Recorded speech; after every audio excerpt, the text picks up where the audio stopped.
Berlatar pada suatu jalan berbukit di negeri Cina, terlihat seorang wanita yang meminta tumpangan karena mobilnya mogok. Seorang sopir truk dengan penuh semangat menawarkan bantuan.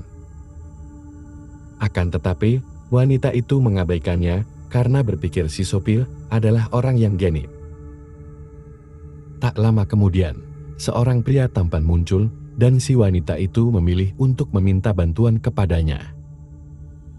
Tapi sayangnya, keputusan wanita ini ternyata berakibat fatal karena si wanita menemukan potongan tangan seseorang di dalam mobil. Hal itu membuktikan bahwa pria tampan itu sebenarnya adalah pembunuh berantai. Dan benar saja, tak lama setelah itu, si pria tampan menghentikan mobilnya dan menghabisi wanita itu dengan kunci Inggris. Beberapa hari kemudian, sebuah bus umum yang berisi beberapa penumpang melakukan perjalanan melalui jalan yang sama. Seorang agen asuransi bernama Wan memberitahu sang sopir yang bernama Tony tentang seorang wanita yang hilang beberapa hari yang lalu di tempat ini. Di waktu yang sama, pengumuman di radio memberitahu bahwa telah terjadi kecelakaan serius di persimpangan terdekat. Karena hal itulah, akses jalan akhirnya diblokir. Salah satu penumpang yang bernama Lee berkata bahwa dia harus datang ke pekerjaannya tepat waktu. Hingga Tony menyarankan agar mereka mengambil jalan memutar melalui terowongan. Semua penumpang tidak ada yang keberatan dengan keputusan tersebut dan perjalanan mereka pun dimulai. Mereka pun memasuki terowongan gelap, di mana Tony mengungkapkan bahwa dia belum pernah menemukan terowongan sepanjang ini sebelumnya. Namun tiba-tiba, seorang pria misterius muncul di tengah jalan dan memaksa bus untuk berhenti. Semua orang ketakutan dengan apa yang pria itu lakukan, tapi ternyata pria itu adalah calon penumpang dan dia juga ingin naik bus tersebut. Lee yang sedang membaca koran menemukan bahwa pria misterius itu adalah buronan. Dan karena hal itu, dia diam-diam mengeluarkan pisau untuk jaga-jaga. Ada 3 wanita di bus tersebut. Yang pertama adalah Sarah, seorang wanita hamil bernama Jin, dan juga Fang.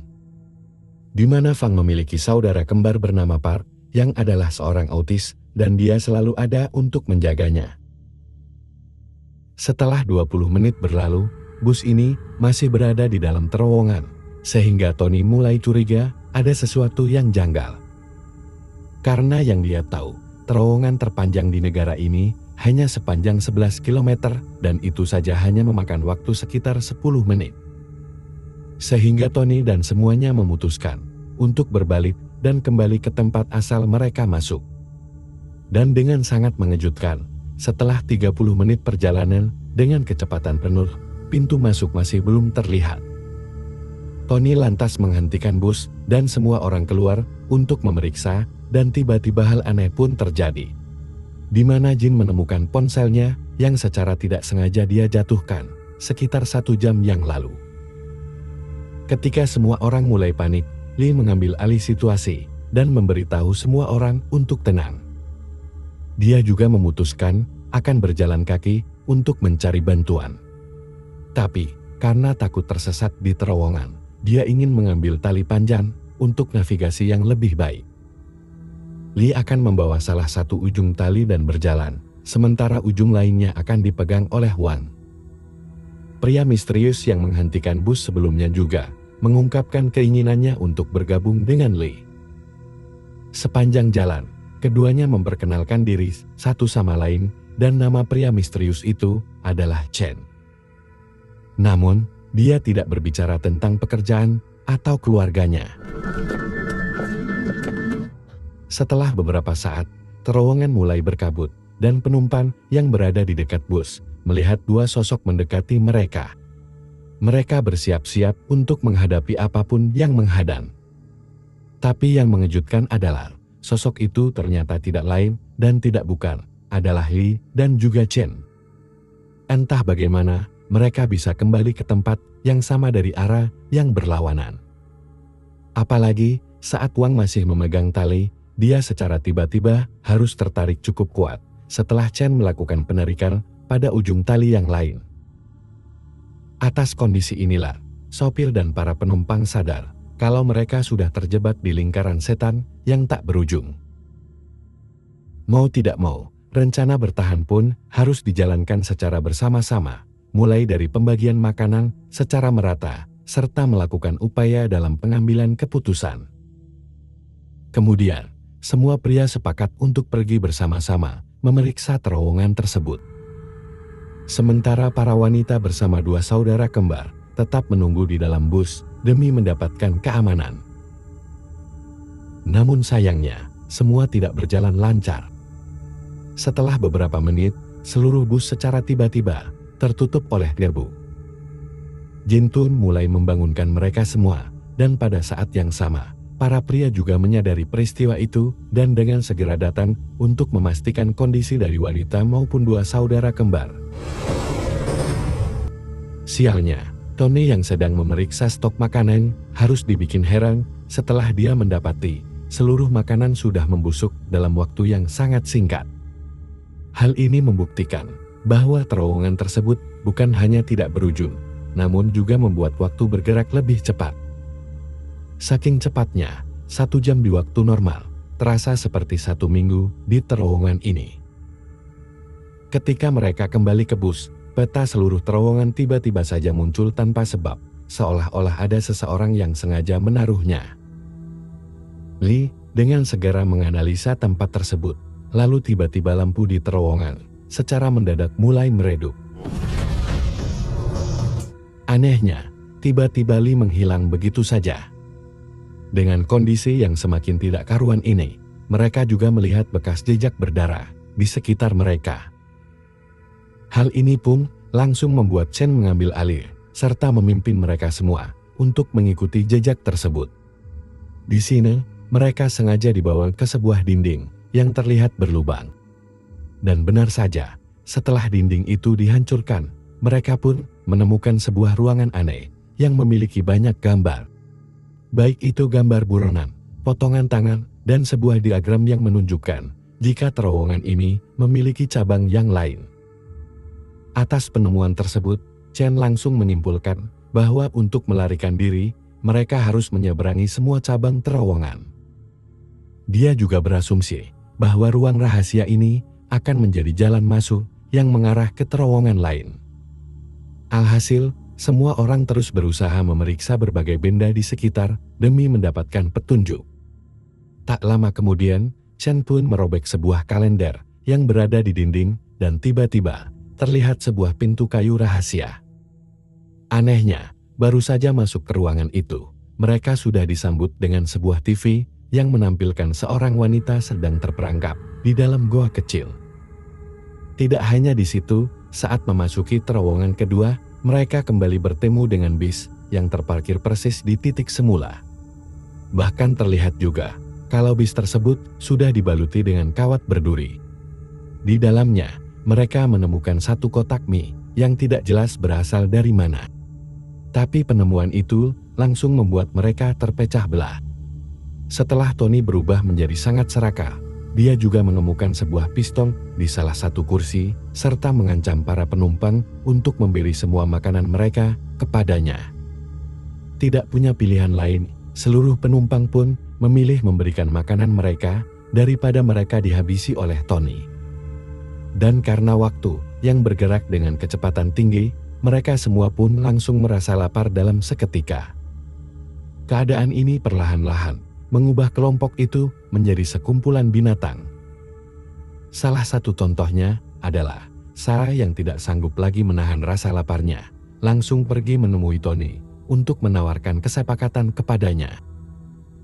Sarah rela untuk dijamah secara bebas demi bisa mendapatkan 1 bungkus mie instan sebagai gantinya. Saat Wang sadar bahwa Tony sedang berolahraga, dia sengaja menyelinap masuk ke dalam bus untuk mengambil sesuatu untuk dirinya sendiri. Tapi sayang, Tony sadar akan hal tersebut dan Wang pun langsung diajar sampai babak belur. Untungnya, Wang masih bisa diselamatkan setelah Tony berhasil ditikam oleh seseorang dari belakang. Dan tidak butuh waktu lama, Tony pun harus meregang nyawa. Namun, sebelum meninggal, dia sempat menunjuk ke arah Chen, tapi Wang benar-benar tidak peduli atas kematian Tony. Saat mengambil makanan, Wang tidak sengaja melihat sebuah lubang tepat di bawah kolong bus. Ternyata lubang itu mengarah ke suatu ruangan misterius lagi. Di ruangan itu juga terdapat beberapa gambar aneh, serta beberapa pose tubuh yang sudah berantakan. Ditambah adegan di TV juga menunjukkan bahwa wanita yang sebelumnya terjebak, kini sudah tenggelam secara perlahan. Melihat hal tersebut, mereka pun segera mencari jalan keluar. Dan dengan merobek kalender yang sama, mereka akhirnya tiba di terowongan ketiga. Tapi mengejutkannya, terowongan ini jauh lebih besar, serta lebih gelap dari sebelumnya. Dan lagi-lagi, bus mereka juga terdapat di dalamnya. Namun, kali ini bus itu sudah dikuasai oleh para tikus beserta ular. Merasa putus asa dengan keadaan, Wang pun terpaksa memakan mie yang sudah busuk. Hal itu pun juga yang membuat Wang menjadi agresif, serta menuntut seluruh makanan agar diberikan kepadanya. Parahnya lagi, Wang juga berani menyimpulkan bahwa jalan rahasia akan terbuka apabila ada satu orang lagi yang tewas di tiap lorongnya. Hal itu dia simpulkan karena jalan keluar muncul saat Lee menghilang dan saat Tony mati karena ditikam. Dia pun mulai mengancam Sarah, namun tidak kurang akal. Sarah kembali menawarkan tubuhnya untuk dinikmati sebagai ganti dari nyawanya. Lalu, Wang pun mengizinkan dia pergi berdandan. Wang pun berganti menyerang Jin, tapi Chen mencegah hal itu. Dan akibatnya, dengan sengaja Wang pun menembak Chen. Beruntung peluru itu hanya mengenai bahunya dan dia masih bisa selamat. Melihat hal itu, Fang tidak bisa tinggal diam dan langsung menyerang Wang. Namun, semua itu sia-sia. Meski harus menahan rasa sakit karena pukulan Fang, Wang langsung membawa si saudara kembar ke ruangan tadi. Dia mencoba mencekik Fang, dan karena melihat saudara kembarnya dipukul, Park yang menderita autis nekat memberi perlawanan pada Wang. Namun sialnya, Park malah dipukul dan kepalanya ditenggelamkan ke dalam air. Fang pun memukul kepala Wang dengan pot bunga. Tapi naas, Fang harus tertembak berkali-kali dan pada akhirnya nyawanya tidak bisa diselamatkan. Tak cukup sampai di situ, Wang yang semakin brutal juga mencekik Sarah sekuat tenaga. Hanya saja, untuk kali ini usahanya harus terhenti setelah seseorang kembali menikam dia dari belakang. Hal tersebut pun membuat mereka yang tersisa berhasil pergi ke terowongan keempat. Tapi kali ini, terowongan itu benar-benar terlihat seperti ruangan penyiksaan.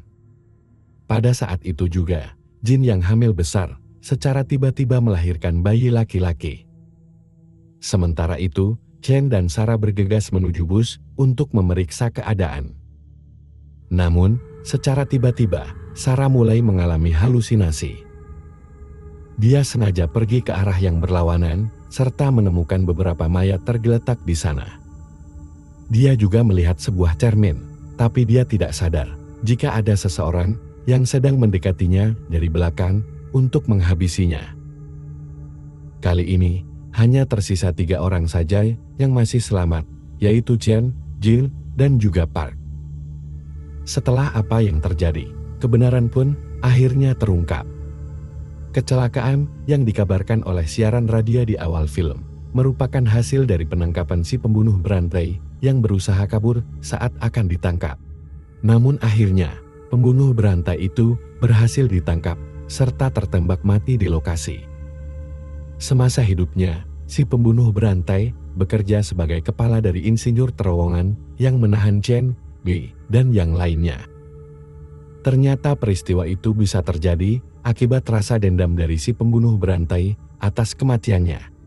Pembunuh berantai itu bernama James. Dia masih memiliki satu korban lagi yang bernama Sierra. Sierra masih disekap di suatu tempat, di mana hanya James yang tahu keberadaan dari ruang penyekapan itu. Dengan mengandalkan dunia gaib sebagai perantara, pihak berwenang mencoba mencari tahu tentang keberadaan dari ruang penyekapan itu. Yang ternyata, Chen adalah suami dari Sierra. Dia rela masuk ke dunia bawah sadar James untuk mencari tahu di mana keberadaan istrinya. Jiwa si pembunuh yang tidak tenang ini membentuk gambaran dari jiwa yang kacau dan menjadikan terowongan itu sebagai terowongan tanpa akhir. Hingga pada akhirnya, terowongan yang tidak berujung itu akan menyebabkan semua orang berakhir frustasi serta menjadi seorang pembunuh seperti dirinya. Dan benar saja, Jin menjadi frustasi karena bayi yang baru saja dia lahirkan malah tewas karena pergerakan waktu yang sangat cepat. Alhasil, keadaan itu membuat Jin tidak lagi bisa mengontrol dirinya. Sampai-sampai dia dengan tega menikam Chen tanpa alasan yang jelas. Pada akhirnya, Chen pun harus berhadapan dengan James.